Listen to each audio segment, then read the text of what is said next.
This is Carl at National RV Detroit, and I'm going to walk you through this 2021 Torque model 373 toy hauler fifth wheel. Okay, so first thing you notice is that we have a ground control self-leveling system here. It's got 6 contact points. There's 2 control panels for it. I'll show you those to you when we get there. They're on the other side, so we'll take care of that. Then you have a power awning, obviously, with LED lights, a TV, and this is a pull-out cooktop. Now keep in mind, this is a quick connect. Here, let me pull this off. That's a quick connect LP fitting, so you have to plug that in right down here before you can use it. So keep that in mind. The refrigerator is just a dorm type refrigerator. It's 110 AC, so, and there's no switch on it, so as soon as you plug in the trailer, it'll turn on. Okay. Your stairs, you can adjust the length of the legs. There's a tab like this or a switch like this on each side. So you just push up on it, you can adjust the legs up and down accordingly. That's your spare tire under there, of course. Now, this is your water heater. All the switches to operate it are inside the trailer. I just wanted to show you that this is where you drain it right here. So if you need to drain it, that's where you do it right there. Just make sure the water's cooled off. It's not hot enough to scald you or worse. So make sure it's cooled down. Okay, so that's just an inspection access port there. This is the controller that will put your water heater in and out of bypass position. You know, before you put antifreeze into the system, you have to bypass the water heater like that. Right now it's in regular, normal, or camping mode. Just remember you have to bypass it before you winterize. Alright, you've got a kill switch for your battery right here, in case you need to shut it off. Of course, there's a 3/4 inch crank. You got 2 30-pound LP tanks. Your battery compartment. This is your generator, of course. Now you could pull this panel off and operate it from there, but most people use the switches inside. Okay. Now this is just for your docking lights. This is one of 2 leveling controls here. So basically, to turn it on, you push both arrows at the same time. Okay. To auto level, you're just going to push this. By the way, this should be green. It's flashing red right now, but that's because I saw that the guy he had stopped it. One of our guys before it finished its leveling mode. So we'll finish it and it'll be fine. But it should be solid green. Okay. Anyways, so that's auto level. So you just push that button and it levels. Now, when you want to retract to hitch up, you go back to hitch height. Hitch height is the last height that it was when you unhitch from your tow vehicle. So right before you push to auto level, it'll return to that position. So you should be able to slide right underneath it and hook it up. Retract alt is just that. It retracts them all, even the front, so it tends to nosedive. So keep that in mind when you're doing that. If you had something sitting here and you nosedived it, you know, it could get damaged. Okay, so here's the more complete control panel. Okay.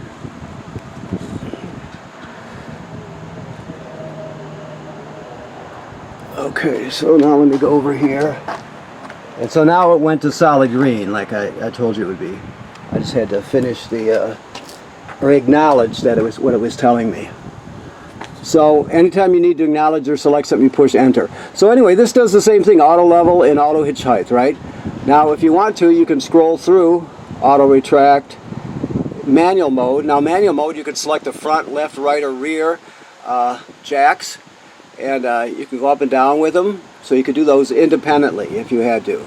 So keep in mind that it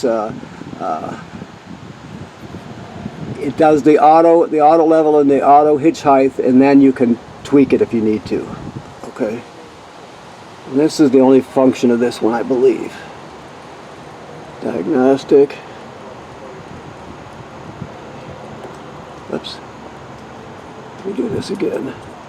Yeah, so this, the only function that's done on this screen right here is the leveling. Okay, sometimes it'll have multi-functions, but usually that would be the one inside the trailer. This one is strictly for leveling. Okay? Now this is your docking station here, so you're going to hook your city water right up here. Turn it on. It's on city fixtures right now, so it'll work just like normal. You just hook it up and you're all set. Now if you go to a campground that does not have plumbing on the campsite and you need to fill your fresh water tank, you have the hose on here still obviously, but you would switch positions to here, right? And then after it's full, you would go to dry camping, and then you would turn on your water pump, and it'll pump water right out of the fresh water tank, and everything will work just like you've got city water. That's obviously a sprayer, power and coax through campground cable, satellite, that sort of thing. Okay. Now you have 2 black tanks and 2 gray tanks. So the front gray and black tanks are right here. You can see them in there. Okay. So after you dump this tank, your black tank anyway, you'd always dump the black tank first, then the gray tank, because the black tank is toilet water waste, the gray tank is sink and shower water. So the gray water will rinse out the black water, which is dirtier. Then you leave your black water valve open, like it states on this sticker right here. Always have the valve open. You put the hose on there, turn it on, and it'll flush out your black tank. It'll spray it out, clean off the sensors. It's a really good thing to do. If there's a hose at the dump station, I would always do that. Okay. Now for the other tank, we'll walk back here. You can see there's your output right there. These are your 2 black and gray valves, right? And then this is your flush for your rear black tank. So you have 2 flushes, 2 black tanks. Okay. Also, while we're standing here, this is your pump station here. So you turn it on, and it's pretty self-evident how it works. There's your nozzle and your handset and everything. This is where you would fill your gas right here. This gas is for the both the fill station and the generator, is my understanding. So that one does both. Okay, you got a 50 amp cord, which is 30 feet long, and you have reducers. You have this reducer here that reduces it down to a 30 amp from 50 to 30. Then you can have we got another one that'll reduce it down even farther, so you could plug it into a regular outlet. Just remember, you can't run the air conditioners or anything like that off a regular outlet. It runs too many amps. So you can still, if you're just packing up, for example, or plugging it at home, you can do that and use all the lights and everything. You can't really run the air conditioners. Okay. Now that housing up at the top there tells us this is pre-wired for a backup camera, just so you know. It doesn't look like there's one in there, no. So it's pre-wired for a backup camera. Also, when we're looking up, you have to remember that the manufacturer states that you inspect the roof every 90 days. So someone needs to go up there, needs to check out all the sealant, make sure there's no cracking or separation, make sure there's no damage to the roof by low branches, you know, the roofing material or the vent covers or anything like that. So it needs to be inspected every 90 days. And if you see an issue with it, take care of it immediately. Okay, this is your garage door, obviously. We're not going to drop that now. We'll do that when you pick up. Show you how it works. Also, there's an awning up there, as you can see. Okay. So let's go inside. I've only got 25 minutes or so to get this whole thing done before it starts a new file. So, okay.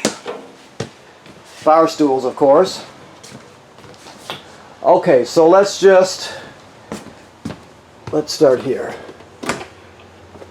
Okay, so this is for your antenna. Anything that is transmitted over the air is picked up by your antenna, and it has to be turned on. It's a power antenna. To start your generator, this says stop, and the word right next to it is prime. You can't really see it that well because of this switch here, but so you prime it here. Hold it till it lights up, and then start it. I don't know if you can hear that or not, but it's running now. So generators run. Now make sure you read the manual. There's a break-in period that's pretty short, and the oil needs to be changed. So you have to, this tells you how many hours it's been running. So you have to really keep an eye on that and make sure you change the oil as scheduled. That's very, very important. And shut it off. Okay, so your slide outs are here, right? Pretty self-explanatory. Your levels are here. Battery's charged. Flush is empty. Black number 1 is empty. Gray. Now I think, let me make sure here. Let me stick at this one while we're doing this. You can light your water heater on gas right here. You can turn it on electric here. Electric heating element, which is the most common way people use it. Make sure you always check to make sure there's water in the water heater tank before you turn it on, or it'll burn out the element in like a minute or so. So the way you do that is basically you hook up your city water, then you'll turn on the hot water spigot anywhere. Turn it on, and if there's not water in the tank, it'll be spitting out air, and as it fills up, it'll be more water, air and water. But when you get a solid stream of water coming out of the hot water faucet, you know that it's full at that point. Okay, so make sure it's full before you turn it on. Okay. All right. This one here is the awning, the power awning. So make sure it's you don't leave it out unattended. If you're not going to be at that campsite, roll it in. Okay.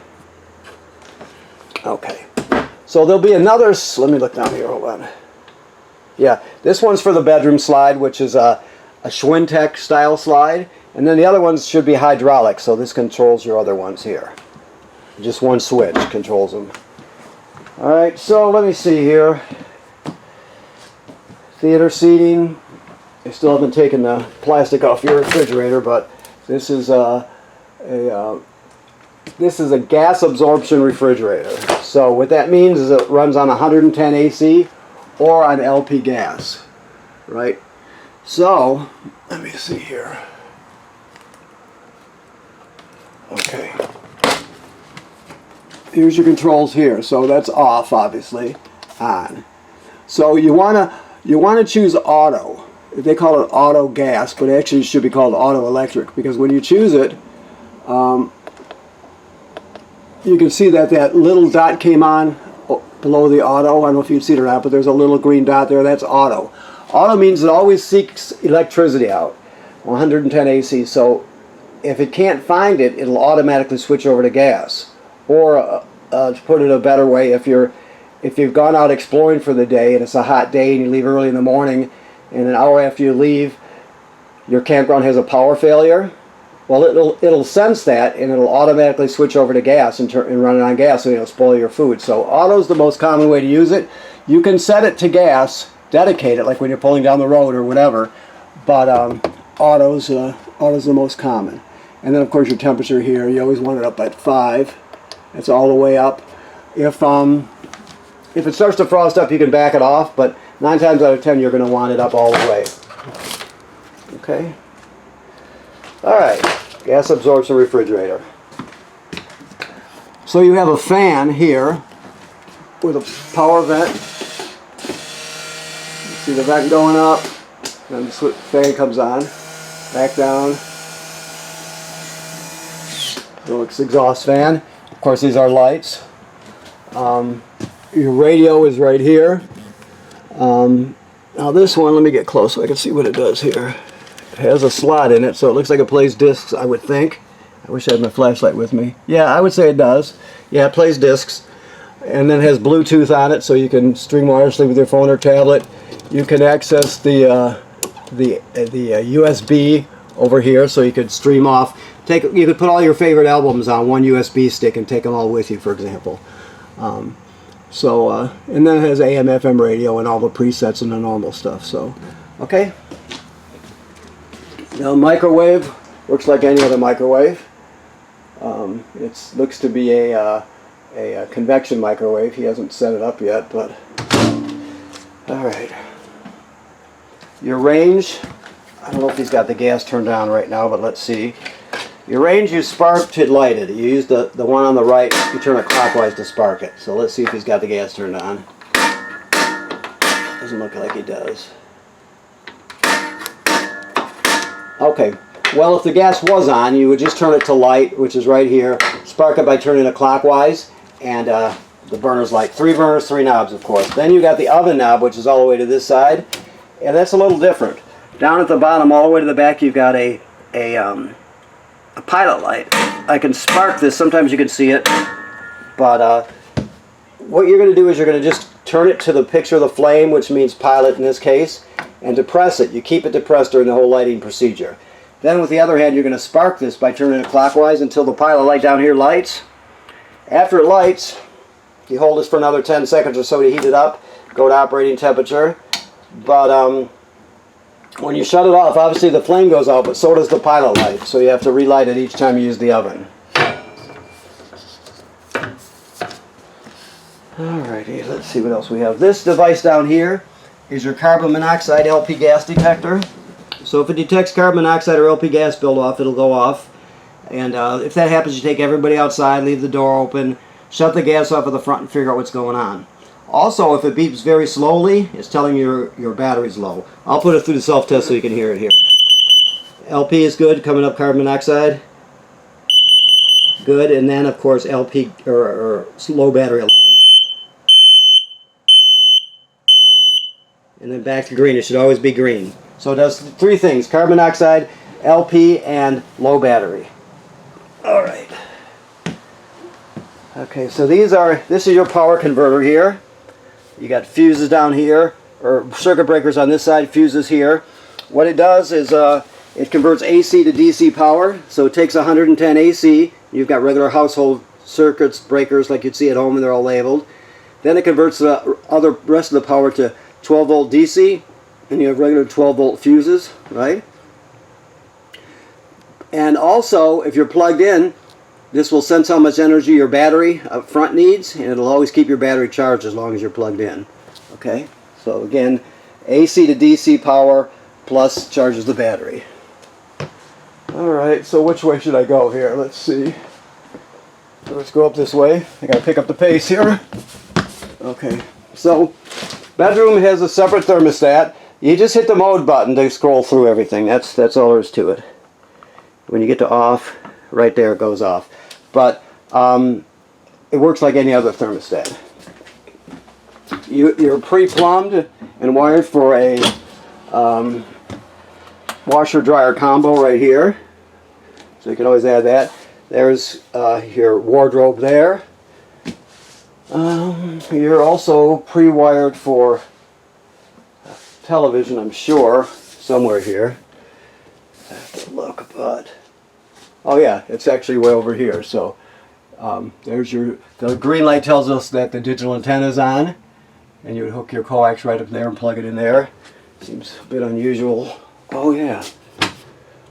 Apparently, if you want to, you can get this type of TV that slides out. There's a bracket that slides sideways, and that's what you would do here. You would just pull the TV out when you want to use it and push it back in when you're done. Okay, bathroom works like any other bathroom. Always run the let me shut this here. Always run the fan with the shower to pull the heat out. The toilet, the thing to remember about all RV toilets is you have to have, that's the flush pedal, you have to have water and chemical in the black tank. The black tank's directly below, right? So what you do is you pull into the campground, you hook up your power and your water, then you would come inside and you'll dump 1 dose of toilet chemical right there, and then step on the pedal and water will come swirling out. And you'll stand on that till you put about 1 gallon or so of water in there. Doesn't have to be exact. Some people use more. The bottom line is you have to have, in both toilets, you have to have water and chemical in the black tank before you start using it. Otherwise the smell will be unforgettable anyway. So you always want to make sure you have water and chemical in it. Now if you were going to stay at the same campground for another week, but you had to dump your black tank, for example, you'd repeat the procedure. You put a dose of chemical and water in there, and you'd be all set till the next time you dumped it.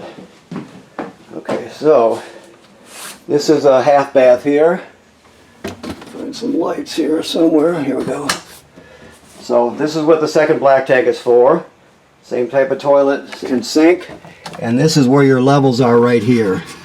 Okay, so you check your levels for this black and gray tank right there.